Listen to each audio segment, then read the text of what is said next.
pela ganância ou pelo dinheiro, a sangue frio ou no desespero, um ato de loucura descontente, com instinto mórbido latente. Após perder tudo, ela não soube parar e nem imaginava onde poderia chegar. Seu marido, filhos e pais perdeu. Em Bremen aconteceu a história que vou lhes contar.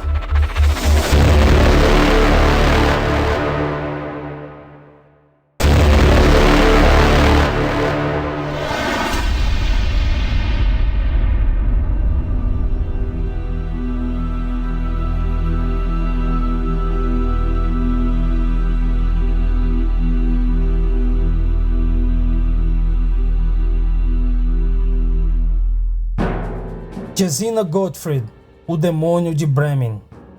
Gesine Gottfried nasceu em Bremen, Alemanha, no dia 6 de março de 1785.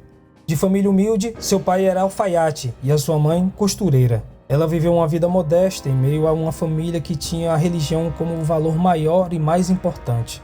Ao atingir a adolescência, a típica beleza da mulher alemã tomou seu corpo. Atraente, loira e de olhos azuis, Gesine começou a chamar a atenção dos homens da cidade. Pretendentes não faltavam. Aos 20 anos, ela se casou com Johann Miltenberg, um empresário bem-sucedido. Agora, ela tinha uma vida de luxo e opulência. Gesine era espetacularmente linda por fora, mas assustadoramente horrível por dentro. E a sua maldade logo começou a ser colocada à prova. Seu marido, Johann, era tão bom em ganhar dinheiro quanto era em gastá-lo. Ele gastava grande parte de sua renda em bebedeiras e com prostitutas. Ele praticamente não vivia em casa, mas sim nos bares. Quando estava bêbado, batia em Gesine ao chegar em casa. Isso, logicamente, não agradou nem um pouco a sua bela esposa. Gesine sabia que sua mãe usava arsênico para matar ratos, e já que seu marido era um rato, por que não fazer o mesmo? Ela começou a testar o veneno em Johann, misturando a sua cerveja em pequenas quantidades. Vale lembrar que o arsênico era um item muito popular e de venda livre na Europa do século XIX, comercializado sob diversas formas e usado para aplicações variadas, tais como pesticida e cosméticos. Entretanto, misturado à comida ou à bebida de alguém, tinha efeitos devastadores. O casamento de Gesine com Johann durou 8 anos e o casal teve 3 filhos, Alderheim, Johanna e Heinrich. Ela também teve outros 2 filhos, que morreram logo após o parto. O marido Johann morreu em 1º de outubro de 1813, a primeira vítima da mulher de 28 anos, que logo se tornaria uma assassina em série. Mas uma mulher jovem e bonita como ela não poderia ficar sozinha por muito tempo. Poucas semanas depois da morte do marido, o vendedor de vinhos, Michael Christoph Gottfried, foi fisgado pela beleza da mulher, um homem rico e muito tímido. Dele, ela adotou o sobrenome Gottfried.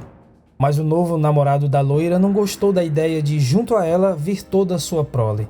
E foi aí que Gesine decidiu assassinar os seus próprios filhos. A menina Johanna, de 3 anos, foi a primeira.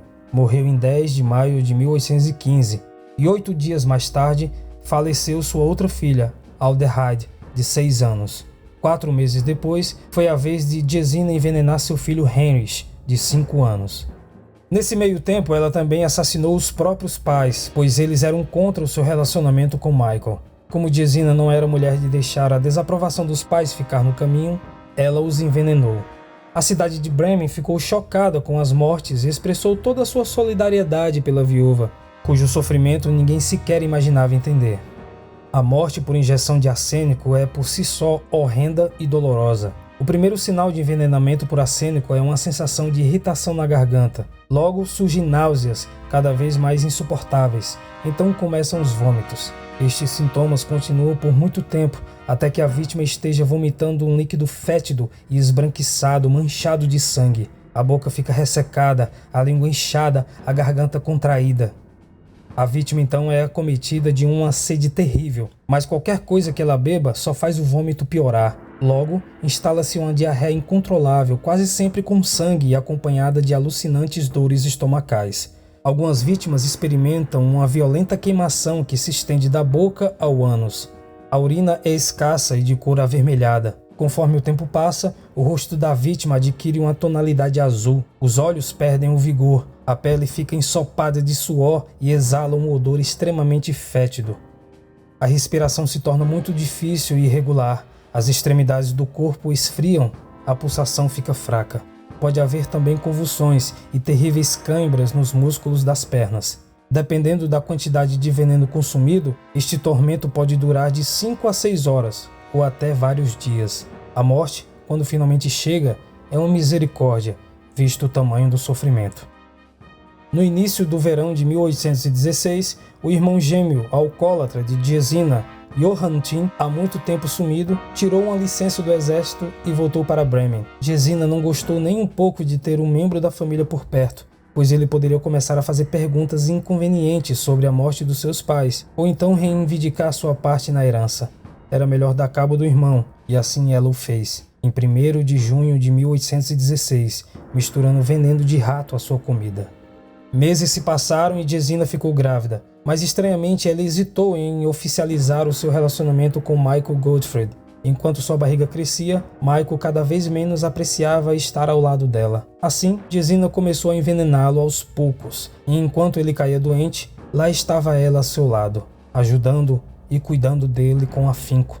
Ela era tão solícita e dedicada ao cuidar de suas vítimas que o povo da cidade a apelidou de o Anjo de Bremen. Afinal, ninguém sequer desconfiava que aquela mulher amorosa e cuidadosa, que estava sendo amaldiçoada com a morte de tantos entes queridos, seria, na verdade, um demônio. Em suas últimas horas de agonia, já em delírio, Michael teve seu pedido atendido e Gesina casou-se com ele, e o homem transmitiu a posse de todos os seus bens para a nova esposa. Ele morreu em 5 de julho de 1817. Alguns dizem que a morte de Michael tenha sido o ápice do sadismo dessa psicopata. Numa espécie de controle da morte, ela não aceitou se casar com ele enquanto ele estava são, experimentando suas habilidades e manipulando os últimos dias do marido num jogo sádico e mortal, que tinha como objetivo levar seu prazer até o último segundo possível, para enfim oficializar a sua união. O filho que ela esperava não nasceu. Ela o matou dentro da própria barriga após ingerir uma receita de biscoitos contendo arsênico. Após a morte de Michael, Gesina experimentou um tempo de tranquilidade. Em 1821, ela comprou uma casa em Petzstraße, na cidade de Emden. Ela morava sozinha na casa e sobrevivia de aluguel de outros bens que possuía. Mas devido a dificuldades financeiras, ela se mudou para o bairro de Oberstraße. Em 1822, ela fez uma viagem até a cidade de Stade, na Baixa Saxônia, a pouco mais de 1 hora de viagem de Bremen. Lá, se envolveu num episódio não muito bem explicado. Não se sabe se ela roubou ou teve seu dinheiro roubado. O fato é que ela voltou para Bremen com uma mão na frente e outra atrás. Falida, ela precisava urgentemente de um novo marido. Em 1823, ela aceitou o cortejo do vendedor de chapéus Paul Zimmermann.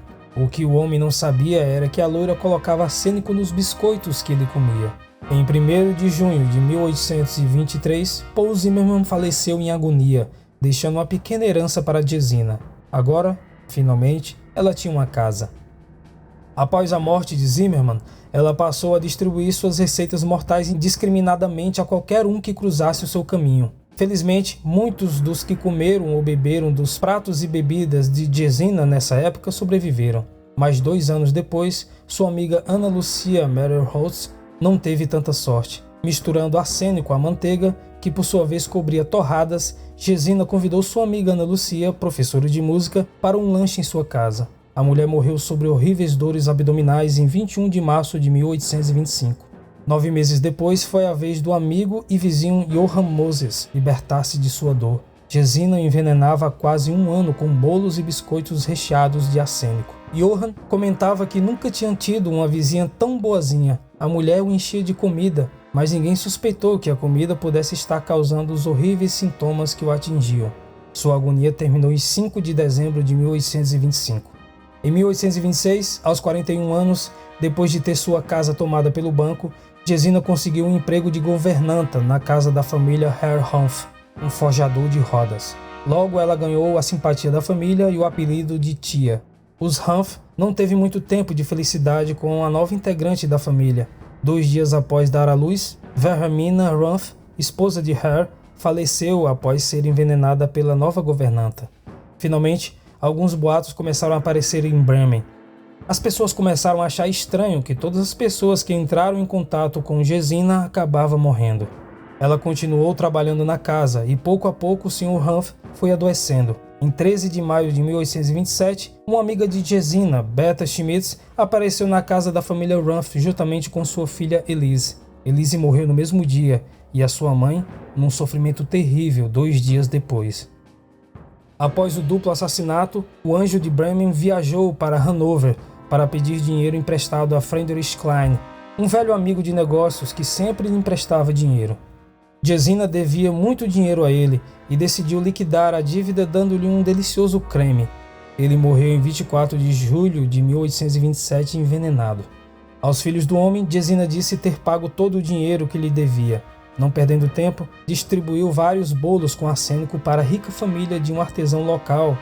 Felizmente, ninguém morreu desta vez. De volta a Bremen, passou a administrar com mais frequência doses de receitas venenosas aos Rumpf. Antes, ignorando advertências de moradores locais, Herr Rumpf finalmente abriu os olhos para o monstro que vivia em sua casa, após encontrar pedaços de carne coberto por uma crosta de pó branco.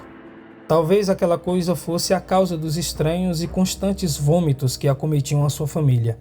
Um médico foi chamado e ele ficou horrorizado ao constatar uma quantidade substancial de arsênico. Chegava ao fim o reinado de horror de Gesina Gottfried. Ela foi presa no dia do seu aniversário, 6 de março. Ao ser questionada, ela confessou o envenenamento de 30 pessoas, das quais 16 morreram. Levada a julgamento, poucos tinham dúvidas sobre qual seria o desfecho. E às 8 horas da manhã do dia 21 de abril de 1831, uma multidão de 35 mil pessoas se aglomeraram para assistir àquela que se tornaria a última execução pública de uma pessoa em Bremen. Milhares de pessoas dormiram no local para não perder a execução e testemunhar a morte de Gesina Gottfried, uma das piores serial killers do sexo feminino da história. Levada até o local da execução, ela não disse uma palavra e escutou novamente um oficial declarar sua pena de morte.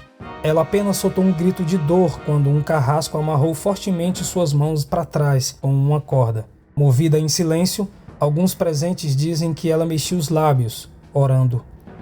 Gesina foi decapitada com um golpe de espada, um fim, digamos, muito menos doloroso do que das suas vítimas, mas o espetáculo horripilante não agradou alguns habitantes. Reportagens da época descrevem os espectadores com impressões desagradáveis e muitos não comeram naquele dia. A cabeça decepada de Gesina foi colocada em formol e exposta no Museu de Danshof. Seu esqueleto foi mantido no armário do Instituto de Patologia do Hospital Municipal de Bremen. Ele foi destruído durante um incêndio na Segunda Guerra Mundial. A cabeça de Gesina sumiu em 1913.